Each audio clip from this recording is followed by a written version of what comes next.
The truth of the share market channel में आपका स्वागत है। मैं भुवनेश अग्रवाल। नमस्कार दोस्तों, मैं जो भी है सही स्थिति का आकलन करता हूं और फैक्ट एंड फिगर्स के आधार पर करता हूं, जो well proved authentic fact and figures हैं।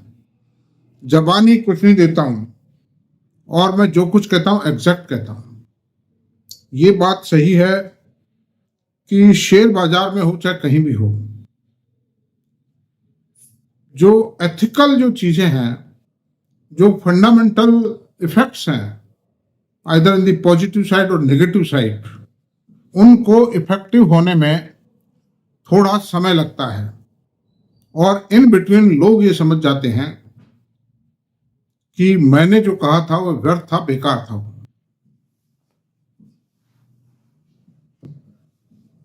वो बेकार था, लेकिन समय का इंतजार करना चाहिए।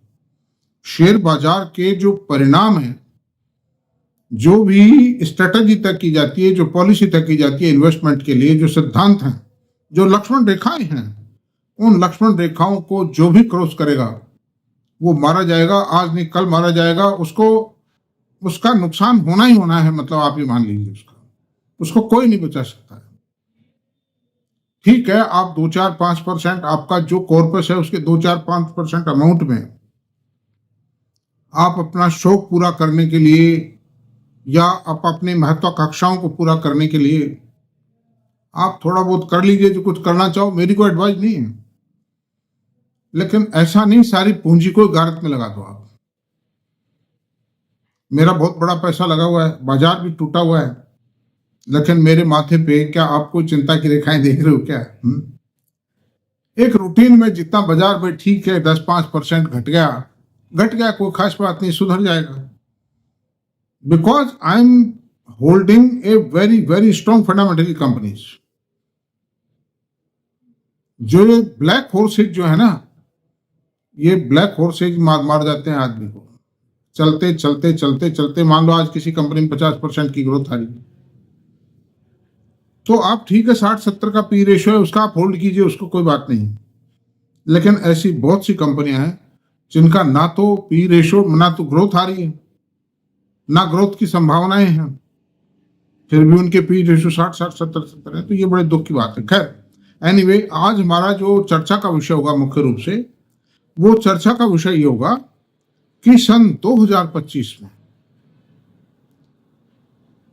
Hero of the market share कौन से, हीरो ऑफ दी मार्केट कौन से होंगे, भारत के शेयर बाजारों के हीरो कौन से शेयर होंगे। तो देखिए, ऐसा है, शेयर बाजारों में गिरावट आ रही है। इस धां-धूं के अंदर अभी ये आम निवेशक असेस नहीं कर सकता, क्या बड़े बड़े एक्सपर्ट भी असेस नहीं कर सकते कि बाजार के अंदर कौन सा सेक्टर आने वाले भी समय में चलेगा और कौन सा सेक्टर नहीं चलेगा। लेकिन एक मोटा आकलन है, मोटे आकलन के अनुसार, जो वो एथिक्स की बात है, जिस सेक्टर में इन्वेस्टमेंट ज्यादा हो रहा है, इसका मतलब उसके प्रोडक्ट की डिमांड बाजार में ज्यादा है, वरना कौन आदमी इन्वेस्टमेंट करेगा भाई। जिस सेक्टर में ज्यादा इन्वेस्टमेंट है, इसका मतलब उसके प्रोडक्ट की डिमांड ज्यादा है। डिमांड ग्रोथ आप जो कहते हैं ना, कोई ये जो और भी जो एनालिस्ट कहते हैं कि साहब इसकी annual demand growth world market में इतनी है और इंडिया में इतनी है। प्रोडक्ट की डिमांड, सर्विसेज की डिमांड। तो ऐसी सूरत में सबसे जो हायर, जो मैक्सिमम जो इन्वेस्टमेंट हो रहा है, वो हो रहा है ग्रीन एनर्जी। और ग्रीन एनर्जी के मेनली 2 पार्ट हैं जिनमें हैवी इन्वेस्टमेंट होगा। सबसे बड़ा तो है सोलर, क्योंकि इसमें एक certain percentage of the production of power from the installed capacity होता ही होता है। हवा जो विंड है, विंड एनर्जी है, उसमें इन्वेस्टमेंट सोलर के मुकाबले हार्डली 20%, 15-20% भी नहीं है। आप देख लीजिए, जो कुछ हो रहा है सोलर में हो रहा है। जो प्रोजेक्ट लग रहे हैं सोलर प्रोडक्शन के लग रहे हैं। जो कैपिटल गुड्स बनाने की कंपनियां आ रही हैं या हैं, कैपिटल गुड्स पे जो कंपनियां इन्वेस्ट कर रही हैं वो सोलर पे कर रही हैं। तो ऐसी सूरत में solar energy is the most appropriate subject for the year 2005, right from 2005 to 2030. 5 साल तो खूब चकाचक चलेगा ये। अब रहा सवाल इसके अंदर कंपनी कौन कौन सी। तो देखिए, अभी तक जो मौजूदा कंपनियां जो प्रोडक्शन में आ चुकी हैं और जो प्रोडक्ट बेच रही हैं, वो सबसे largest solar power company, solar capital goods company है वारी एनर्जी। इसकी 13 गीगावाट की कैपेसिटी अभी इंडिया में है। 5.8 गीगावाट के सोलर पीवी सेल्स का प्रोजेक्ट है जो गुजरात में लगा है इनका, और एक प्रोजेक्ट 6 गीगावाट का अमेरिका में शुरू हो चुका है जो 13 के अलावा है, और एक 6 गीगावाट का प्रोजेक्ट उड़ीसा में अंडर एग्जीक्यूशन। तो इसका सबसे बड़ा बेनिफिट यही है कि इसमें ग्रोथ 50, 60, 100% तक भी ग्रोथ आ सकती है। रहा सवाल अमेरिका के अंदर ट्रम्प साहब कोई नीति चेंज कर देंगे या सोलर पावर लगना बंद कर देंगे, उससे इस कंपनी में कोई फर्क नहीं पड़ेगा। प्रीमियर एनर्जी सेकंड कंपनी है, वो भी सेम है, उसकी 4000 मतलब 4 गीगावाट की कैपेसिटी है सोलर पावर बनाने की, और उसमें कुछ सोलर पीवी सेल भी बनाती है। और टाटा पावर 4600 मेगावाट के प्रोजेक्ट यानी कि 4.6 गीगावाट के प्रोजेक्ट इसके सोलर प्लांट लगाने के लिए मौजूद है, और उसके साथ ही 15,000 मेगावाट की इसकी ग्रीन एनर्जी कैपेसिटी भी हो जाएगी अगले 1 साल के अंदर, which will be just equivalent to Adani green.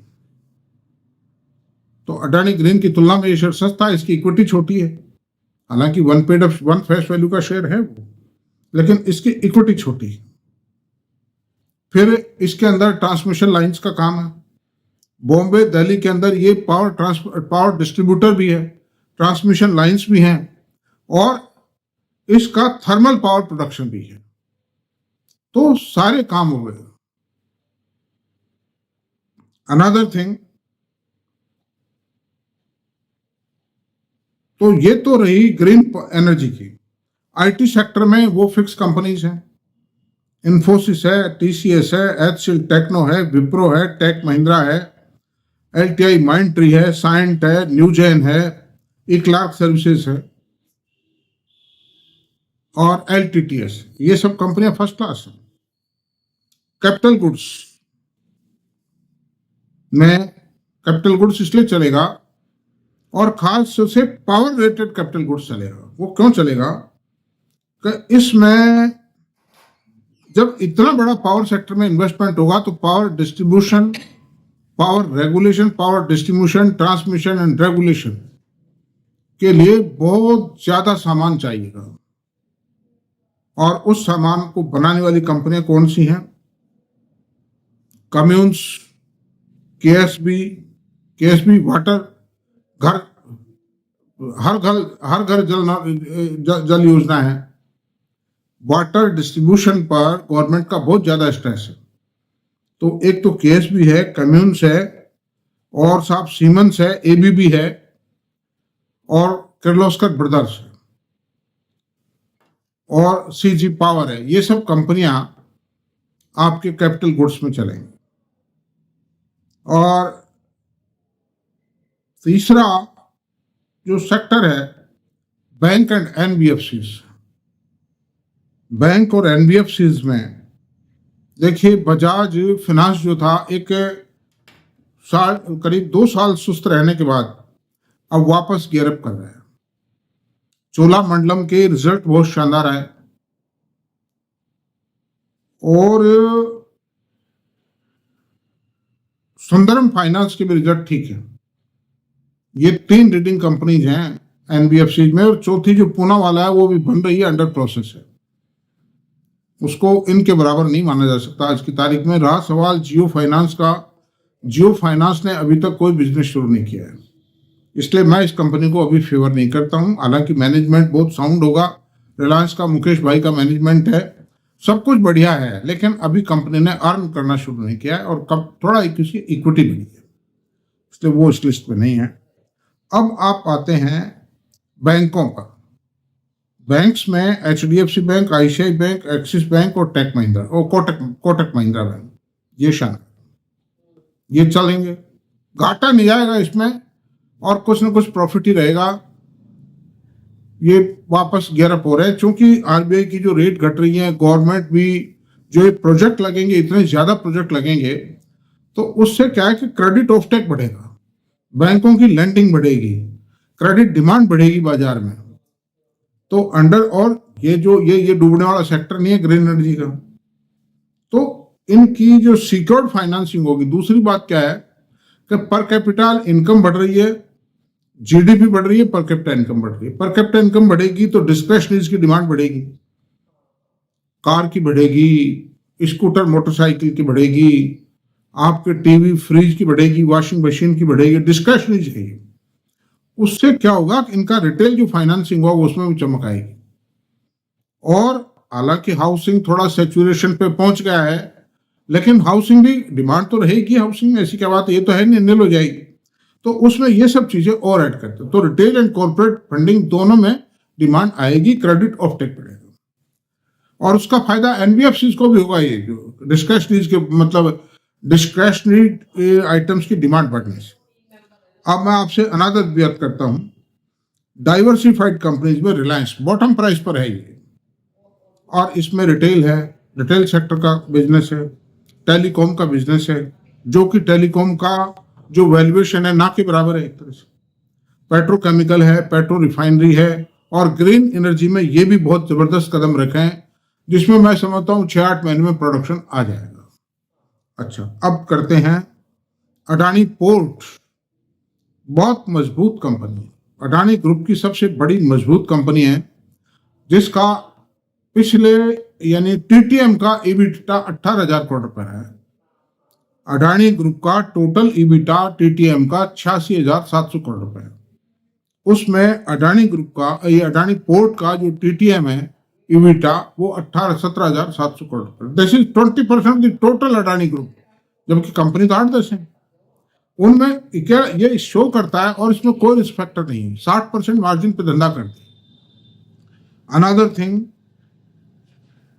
Cement के अंदर, ये सीमेंट का सेक्टर भी अभी सो लिया, सुस्ती अपने निकाल लिए, न्यू कैपेसिटीज ऐड कम हो रही हैं, उतनी न्यू कैपेसिटीज ऐड नहीं हो रही हैं, इसलिए अब इसमें क्या है कि डिमांड बढ़ेगी, बाजार में थोड़ी सप्लाई तो स्टेबल रहेगी, बढ़त ज्यादा नहीं आएगी उसमें। और जो एक्विजिशंस भी किए हैं, अडानी ने किए हैं, अल्ट्राटेक ने किए, वो एग्जिस्टिंग कंपनीज के किए हैं, they will not add to the further capacity. ऐसी सूरत में इनमें बड़ी जबरदस्त डिमांड आएगी, और जो इंफ्रा के अंदर जो गवर्नमेंट स्पेंडिंग बढ़ने वाली, रेलवे की बढ़ेगी, रोड, इनमें हाउसिंग, इनमें बहुत जबरदस्त बढ़ेगा। और फिर जो फैक्ट्रियां लगेंगी, जो कल कारखाने लगेंगे, ग्रीन एनर्जी में भी इन्वेस्टमेंट होगा, तो सीमेंट तो चाहिएगा ना, इसमें कुछ कंस्ट्रक्शन तो होगा ही ना, मतलब। तो ऐसी सूरत में सीमेंट में अंबुजा और JK सीमेंट। ऑटो के अंदर, ऑटो में टाटा मोटर, महिंद्रा एंड महिंद्रा, आयशर और TVS मोटर, ये मेरे ख्याल से ये ठीक है। तो अब ये अपना वीडियो करीब करीब मतलब चर्चा पूर्ण हो गई है, लेकिन ये मेरी कोई खरीद की रिकमेंडेशन नहीं है दोस्तों। मैं सिर्फ आपसे इतना कहता हूं, इन शेयर्स पे वॉच रखिए, इनके रिजल्ट्स को वॉच कीजिए, खरीदारी करो भी आप। अगर पहली बात तो आप अपने फाइनेंशियल एडवाइजर से बात करो, अपने लेवल पे आप निर्णय लें। I don't recommend anything. मेरा काम खरीदना नहीं है, मेरा काम तो खाली आपको एक अवेयर करवाना है कि किससे शेयर बाजार में क्या हो सकता है, क्यों हो सकता है। हाँ? तो ऐसी सूरत में आप लोग सब सावधानी से काम करें, बहुत बैलेंस डिसीजंस लेवें, तेज गति से पैसा कमाने की ना सोचें। घाटे का कारण ये भी है शेयर बाजार में, लोग तेज गति से कि मैं रातों रात में तो एक साल में 100 करोड़ रुपए कमा जाऊं। This is the main reason. जो लोग ट्रेडिंग करते हैं, F&O करते हैं, वो क्यों करते हैं साहब? कैश में तो हम कितना खरीदेंगे, कितना कर पाएंगे साहब, F&O करते हैं साहब हम। उसमें 1 रुपए में 5 गुना काम हो जाएगा, और इसमें 1 रुपये में 1 रुपये जितना ही काम होगा, तो दे इसी में मारे जाते हो। एफ&ओ कोई बुरा नहीं है। देखिए बड़े बड़े आदमी एफ&ओ करते हैं, लेकिन उनके पास एक बहुत बड़ा एक्सपीरियंस है, उनके कॉन्टैक्ट्स हैं, उनके पास उनकी ट्रेनिंग है बाकायदा, और उनके पास पैसा है। तो थैंक यू दोस्तों, ये वीडियो यहीं तक रहने देते हैं, आज चर्चा समाप्त करते हैं। और अगर आपको ये वीडियो पसंद आया हो तो प्लीज़ इसको सब्सक्राइब करें, लाइक करें, शेयर करें। Thank you very much.